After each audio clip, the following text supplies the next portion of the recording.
No operation no pain killer చిన్న injection ద్వారా మోకాలు మరియు నడుము నొప్పులకు దీర్ఘకాలిక పరిష్కారం. డాక్టర్ ప్రకాష్ గుడిపూడి. 18 ఏళ్ల అనుభవం, 8,000కు పైగా హ్యాపీ పేషెంట్స్. సంప్రదించండి. Allieds pain and pain management centre, Hyderabad. Hyderabad లో అంతర్జాతీయ కిడ్నీ రాకెట్ ముఠా గుట్టురట్టయింది. హైదరాబాద్ నుండి కొచ్చి మీదుగా ఇరాన్ కు కిడ్నీ దందా సాగుతున్నట్లుగా పోలీసులు గుర్తించారు. కిడ్నీ రాకెట్ లో దందాలో ఒక యువకుడిని కేరళ పోలీసులు అరెస్ట్ చేశారు. ఈ వ్యవహారంలో హైదరాబాద్ కు చెందిన ఒక వైద్యుడు ప్రమేయం ఉన్నట్టుగా తేలింది. దీంతో ఈ కేసును విచారిస్తున్న పోలీసులు హైదరాబాద్ కు చేరుకున్నారు. పేద యువకులకు డబ్బు ఆశ చూపి కిడ్నీ తీసుకుంటుంది ఈ ముఠా. కిడ్నీ ఇచ్చేవారిని ఇరాన్ తీసుకువెళ్లి ఆపరేషన్లు చేయించినట్టుగా తెలుస్తోంది. ఒక్కో కిడ్నీకి 20 లక్షలు ఇస్తామని చెప్పి 6 లక్షలు ఇస్తున్నట్టుగా తేలింది. మొత్తం 40 మంది యువకులకు కిడ్నీ మార్పిడి చేయించినట్టుగా పోలీసులు గుర్తించారు. కొద్ది రోజుల క్రితం కిడ్నీ ఇచ్చిన యువకుడు మృతి చెందాడు. దీంతో యువకుడి కుటుంబం పోలీసులకు ఫిర్యాదు చేయడంతో ఈ విషయమంతా వెలుగులోకి వచ్చింది. ఇప్పటికే దళారిని కూడా అదుపులో తీసుకున్నారు కేరళ పోలీసులు. ఈ వ్యవహారంలో కీలక సూత్రధారులు హైదరాబాద్ కు చెందిన వ్యక్తులుగా కేరళ పోలీసులు గుర్తించారు. హైదరాబాద్ కు చెందిన ఒక వైద్యుడితో పాటు 2 దళారులు కూడా ఇందులో ఉన్నట్టుగా తెలుస్తోంది. వీరందరి కోసం పోలీసులు గాలిస్తున్నారు.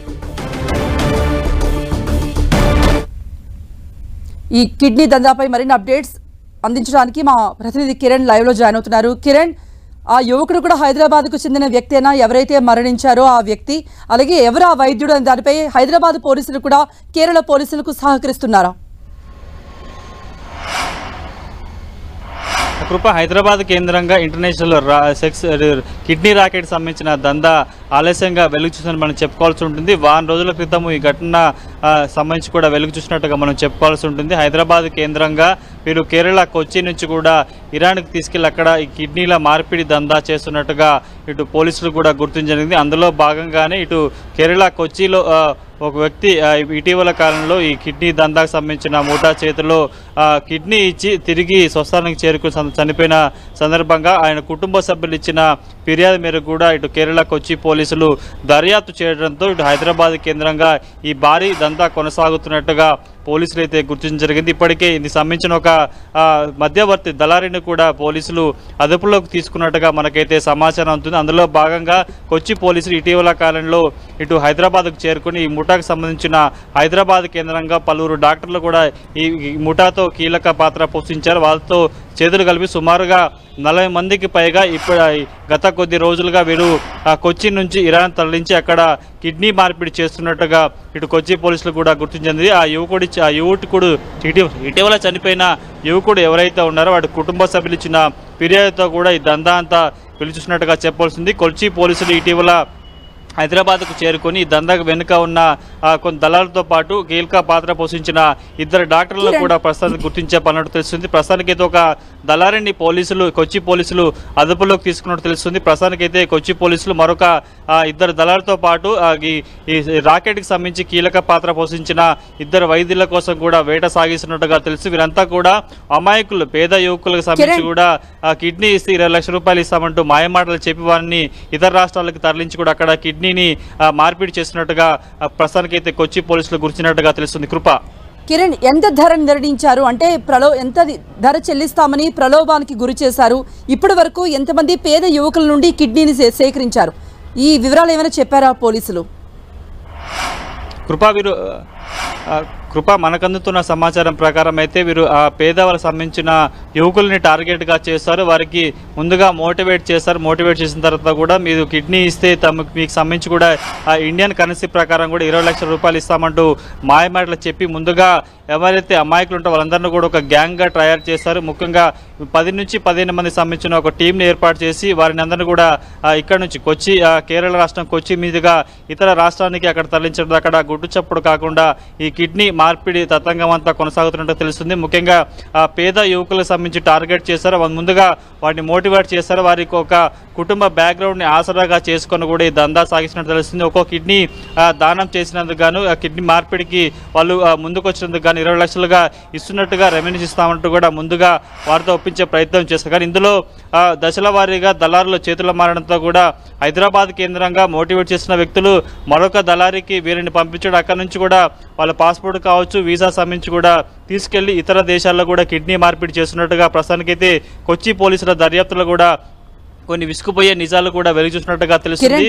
వీరు ముందుగా ఎవరైతే హైదరాబాద్లో కిడ్నీ సంబంధించిన వ్యక్తులని, అమాయక వ్యక్తులని టార్గెట్ చేస్తారో వారికి ముందుగా కొంత అడ్వాన్స్గా కొంత నగదును చేతిలో పెట్టిన తర్వాత కిడ్నీ ఇచ్చిన తర్వాత మిగతా డబ్బులు ఇస్తామంటూ కూడా చెప్పే ప్రయత్నం చేసినట్టుగా తెలిసింది. ఆ తర్వాత కిడ్నీ ఇచ్చి తిరిగి స్వస్థలానికి వచ్చిన తర్వాత కేవలం మరొక 3 లక్షలు మాత్రమే చేతిలో పెట్టడంతో కూడా తామంతా మోసపోయామని తెలుసుకున్న పరిస్థితి కనిపిస్తుంది. కానీ ఇదే ఘటనకు సంబంధించి కూడా కేరళకు సంబంధించిన ఒక యువకుడు ఈ ముఠా చేతిలో బలై కూడా తిరిగి వచ్చి